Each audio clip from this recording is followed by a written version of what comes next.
Primal Queen has hit a 9-figure run rate, and in this video I'm going to show you the exact strategy that they actually used to get up until this point.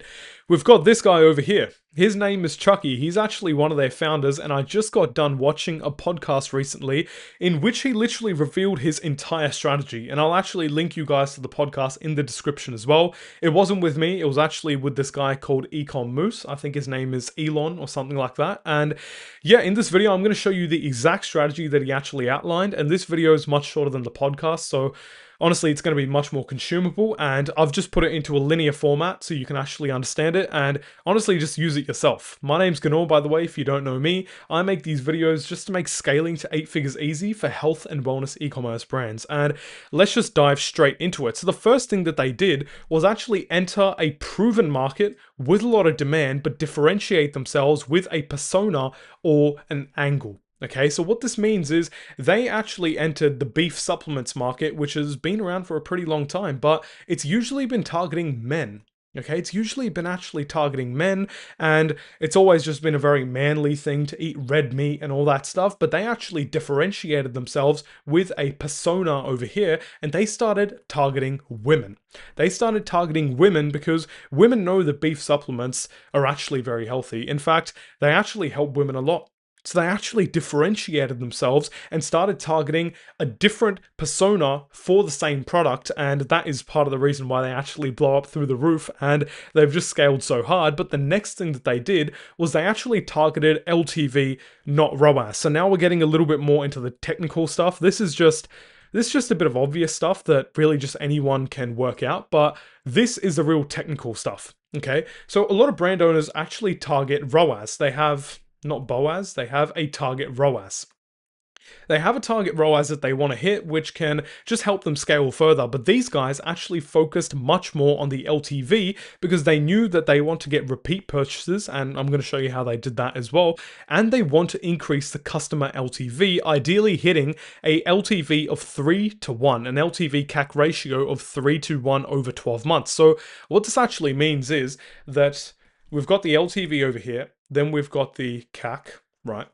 The LTV is 3 times greater than whatever the CAC is, which is in this case 1, over the course of 12 months. So a real-time example of this is if you make $100 from a customer, which costs you $33 in 12 months, then you have an LTV CAC ratio in 12 months of 3:1. And this is how they can actually scale so hard, because this kind of relates to the quote over here that I was going to show you. Ultimately, the business that can spend the most to acquire a customer actually wins. That's a quote by Dan Kennedy. He is one of the greatest marketers of all time. And it honestly couldn't be closer to the truth, because if you can spend, let's say your competition can only spend $20 to acquire a customer profitably, but you're this business over here, and you're willing to spend $33, you're obviously going to outcompete them. You're going to get more customers than them, and because you have an LTV to CAC ratio of 3:1, then you know that you're already going to make $100 in the next 12 months. So you don't need to actually worry about the fact that maybe you'll be unprofitable or maybe a customer won't stick. So that is something that is very, very important. And how they actually did this is right over here. So they observed that subscription customers have a massively higher LTV. So what they've done is they've just built the entire brand around subscriptions from day one. Now, they've actually achieved 75 to 80% repeat purchase rates. Don't take my word for it, but this is what Chucky actually said in the podcast as well. And I'll show you guys over here what I actually mean when I mean they've literally built their entire brand around a subscription. As you can see over here, you cannot buy the Primal Queen supplement by itself. You literally have to get into a subscription.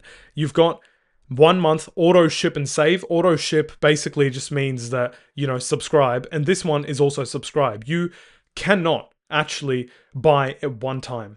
And a lot of brands actually use this little one-time strategy where the one time is just significantly more expensive than the actual product on subscription, but they've just eliminated that completely, and that is how they actually get these 75 to 80% repeat purchase rates and how they can increase their LTV. I don't exactly recommend doing this if you're an actual e-commerce brand as well, but what I do recommend is that you have that option there. Subscriptions are always very important. And honestly, you just have to find a subscription that makes sense for you. If you're not a supplement brand and you're kind of wondering how you can make a subscription, sometimes if you're, let's say, a clothing brand or something, then you have to actually start thinking, okay, instead of just having a subscription, which doesn't really make sense for a clothing brand, can you create bundles to increase the AOV? Can you do email marketing to increase the LTV? The main goal over here is literally just to increase the LTV. A subscription is a great way to do that. But obviously, if a subscription doesn't make sense for you, you have to figure out another way to actually increase your LTV. The next thing over here we have is, instead of increasing ROAS, what Chucky over here did was he actually accepts a low ROAS, sometimes even going into the negative, to be able to scale harder, because the backend LTV makes up the profit. So this is going back to this example over here, where if you have 3 months over here, okay, you have 3 months, let's say, yeah, let's do this over 3 months. And in the first month, you make $0 from a customer, but then they come back again and they spend, let's say, $30. Now you've made $30 because you didn't actually have to pay the customer acquisition cost to acquire the customer like you had over here. Now you've made $30, and then you've made $60, right? So that is the power of actually being able to just scale with the back-end LTV, where you don't have to worry about the front-end profit as much, because the person is just coming back next month and actually buying. And it's literally proved by the 75% repeat purchase rates, because people just don't cancel.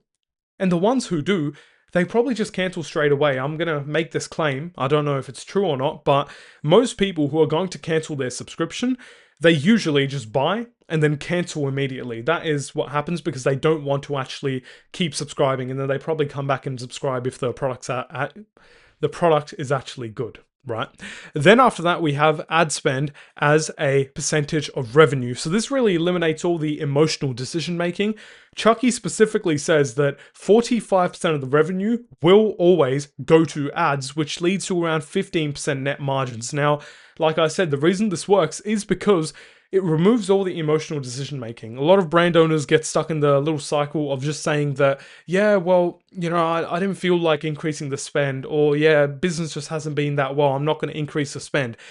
Chucky relates it directly to the revenue that actually comes in. So it's just literally a non-negotiable. It's a number, so you can't really involve emotions with it, which is a really good part about this. And obviously it just creates consistent scaling, because let's say you make $100, okay? You spend $45 into ads, and using these 45, let's say you make $1,000. Now you're going to spend 450 into ads, and so on. And it's just, yeah, it just makes scaling a lot easier. And now that leads me to the next thing. I just hit my mic. That leads me to the next thing, where we have the strategy. So this isn't something that I actually advise brand owners to do if they don't have Chucky's experience. Chucky has already scaled a brand and exited in 2023, and then they obviously started Primal Queen, I think in 2024 or 2025, right? He already has experience with this, so he kind of knows what works. That's why he can literally flood the system with creatives. But we want to actually let data decide the winners. This is something that I don't like brands actually doing, especially the ones I work with, because flooding the system with creatives, if you don't have previous experience, is kind of just like throwing shit at the wall. You're just trying to see what sticks, and it's not really a strategy that you can scale, because if you have problems with your current system and you just try to increase the input and really just increase the amount of winning creatives that you're actually putting into the system, it's just not going to work that well, because you're obviously just increasing the problems as well. You're scaling the problems. If a system has problems and you scale it, you're going to scale the problems, right? That's basically how it works. So he does that, and I think he can do it because he actually has the experience. I think he's running 2 brands right now as well. But this is something I would not recommend for most brand owners watching this. Of course, if you have already exited and all that stuff, then you probably know what it takes to make a winning creative, so you can literally just do that straight off the bat. But I do not recommend that for most brand owners watching this. And this actually leads me to the next thing over here, which are founder stories are the most underutilized assets. All right. This actually relates to winning ads. Give me one sec. So I had to lubricate the throat there for a second, just so throat doesn't get dry. But founder stories are a heavily underutilized asset. If we go over here, actually, Founder Stories, this one over here is one of their longest running ads. It started running around, I think, almost 4 months ago, and this is literally just a founder ad. And this only really works if you have a founder, or if you are the founder of the brand, if you have achieved the dream outcome of your market that you're actually targeting, which in this case they have. And it's honestly very clever that Chuggy, really being the brains behind the brand, actually used his partner as framed as the founder of the brand. And she has obviously achieved the dream outcome of this market, which is losing weight, looking beautiful, all that stuff, right? Whatever they want to do. And that's what she's actually achieved over here. And it's honestly very clever. Founder stories are very, very helpful, especially I think I saw one the other day where it was just someone related to constipation, right? And he was just talking about his own constipation and why he actually created his product to help with that. So founder stories are very, very underutilized, and you should be utilizing them if you can. Sometimes it can be beneficial to bring on another founder as well, simply because of that, but it's definitely not worth the 50-50 just share, right? So you have to be careful with this, but you can use it as well. Next thing we have over here is the main focus is on the ad creative engine and the landing page and CRO engine. This is really the only thing that matters, right?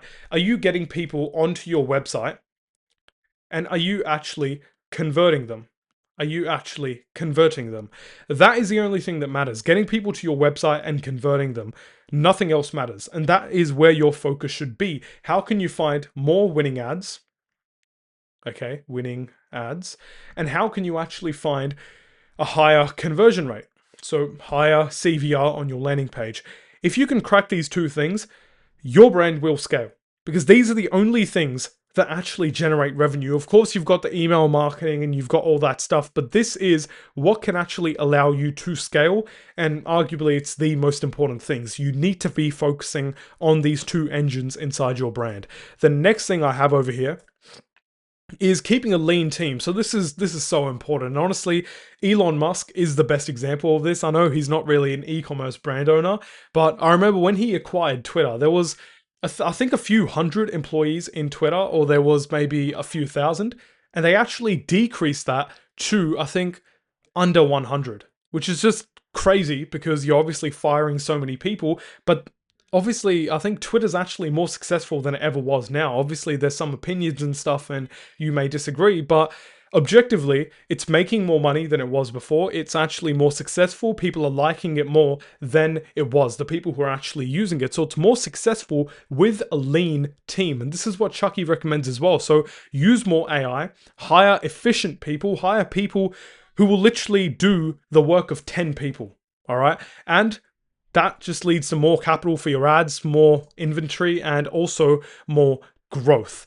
That is why you need to have a lean team, because you obviously want to invest more into growth. All right. And then obviously hyper growth, just reinvest everything. The real wealth over here for Chucky is going to be the exit.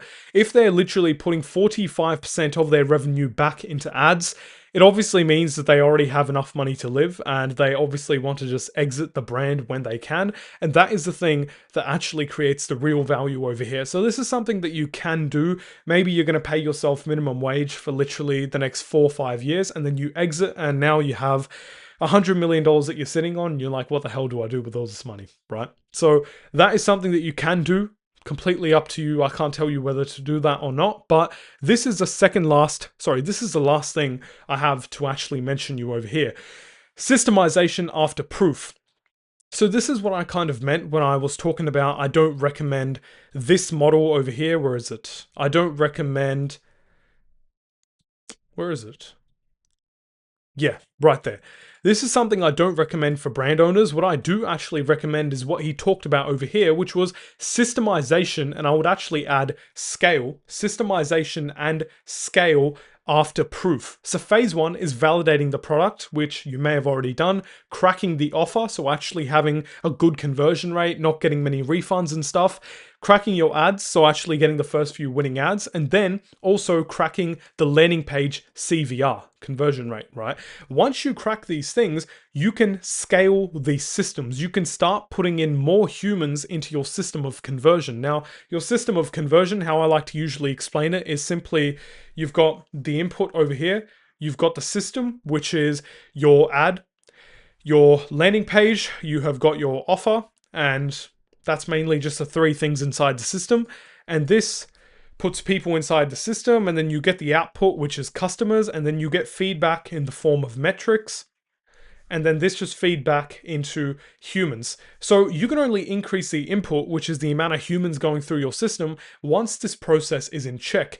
If you have problems, let's just say these over here are problems, these are benefits. If you have a lot of problems with your system and you scale it, you're also going to scale the amount of problems that you have, and you're going to reach that stage where a lot of people have actually talked to me about this before on just calls and stuff, that they scaled their systems thinking they're doing all right, and now they think that, bro, if I just increase my CVR by literally 1%, I could make like 100k more, which is just crazy. Literally, if they already increased that beforehand, they could have scaled the systems and already have that 100k more, so they wouldn't be scaling the problems. And then phase 3 over here is simply adding channels like Amazon, TikTok. I usually recommend this after you actually hit 100k in revenue. That's when you want to add Amazon. Before that, it won't really affect much, but I think Primal Queen doesn't even have much on their Amazon, to be honest. And I had this example over here as well for Primal Queen. I think it was about just seeing the amount of ads that they actually do have. This is, yeah, it's not actually showing me because I'm in Australia, but if I go into all ads, this is what I mean, that they're just throwing shit at the wall and seeing what sticks. They're running, I know it's hidden there, but they're running over 1,000 ads. And Chucky, like I said, can do this because he has the experience, but a lot of you guys probably won't be able to, and you have to accept that, right? It's just something that comes with it. Once you crack how to actually get these ads running, then obviously that's a summary, but once you crack these ads, then you can scale the systems, which leads me to the summary of this entire thing.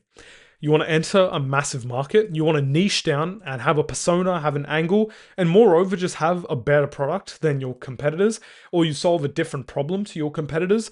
You want to build a high LTV model, which is a subscription or a repeat purchase system. You want to accept a low ROAS, all right? You want to accept that you want to almost break even at the start, and this is how you can scale very, very fast.